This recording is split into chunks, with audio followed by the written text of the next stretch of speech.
Hello everyone, the new Leciel exploration is finally out. In this video I will go over what the content is as well as what drops to aim for, so consider this a farm guide of sorts. With that said, let's get into the content itself. First off, the revamped Leciel exploration opts for a choose your buff approach as opposed to the set buffs rotating in and out every day. After every room is cleared, you will have a choice between 3 different buffs. Some of these are pretty mediocre, like damage resistance up or PP restoration up, while some of them are actually really strong buffs like additional attack on normal attack and photon blast charge ×2 and attack speed up.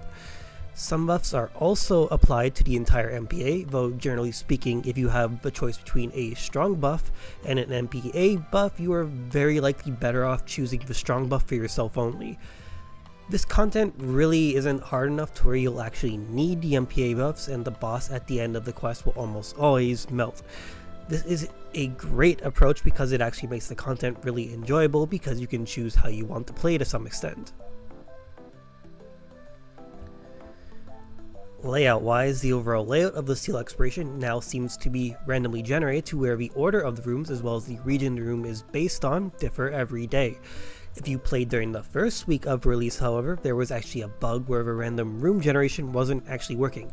With that being said, as of this video, it works fine. The end boss also changes on a daily basis and can range from Ruin a Griffin to Ruin a Exegol to Ruin a Masquerader. During the halfway mark of the quest, you'll always fight the mid-boss, and any damage up to 50% of its total HP remaining will carry over into the final room. If you try to deal more than 50% of the boss's HP, the boss will just immediately despawn. In pretty much every room, there is a chance for invasions to occur. These invasions can range from a boss intruding into the room or equalizer enemies preventing damage to enemies, requiring you to temporarily change up your target. Each individual room also has side tasks for you to complete. Finally, in between every room, you can spend points on replenishing your rest assigns and reverse assigns. However, you can also save said points for various buffs in between stages depending on what you roll. That covers basically all you really need to know for the content, but what about the drops? Does it drop anything good? Well, yes actually.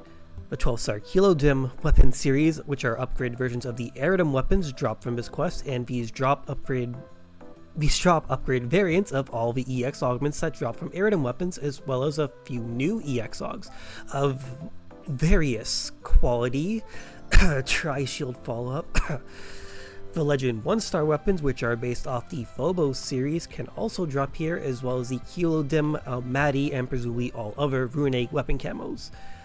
Overall, this is very much a fun quest worth running, and I highly recommend running it if you want something to farm. That being said, thank you for watching, and I'll see you in the next video.